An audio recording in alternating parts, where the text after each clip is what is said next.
ওরা কি আপনার মনে করলেন যে ছিল রাত তো প্রায় 10টা 11টা কি ছিল এরকম। 11টার পরে আমি এটা গাড়ি লোড দিয়েছিলাম, ধান লোড করছিলাম। আমি ট্রাক্টর আছে আমার, ধান লোড করছিলাম।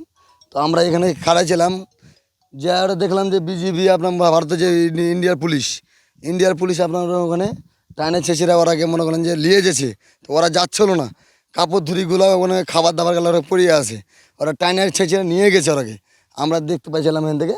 তো এখানে আমাদের যে বিজিবি আমাদের বর্ডার গার্ডের পুলিশ বাংলাদেশের, ওরাকে আইসলো, মানে ওরাকে বললাম যে কী হলো অবস্থা, বলছে না ওরাকে নিয়ে চলে গেল।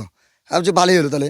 এর মনে করেন যে কাপড় চুপড় গাছ জেলে পড়ে আছে, ওরা টানে যাচ্ছিল না, বাচ্চা টাচ্চা গেলে যে অবস্থা, মনে করেন যে ওরা যে অবস্থা করে নিয়ে গেছে, মনে করেন যে আপনার টাইনে ছেঁচে একবারে নিয়ে চলে গেছে একবারে উপরে।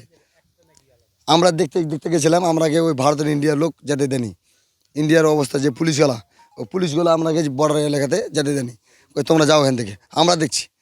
দিয়ে এখন এই অবস্থা থেকেই শেষ।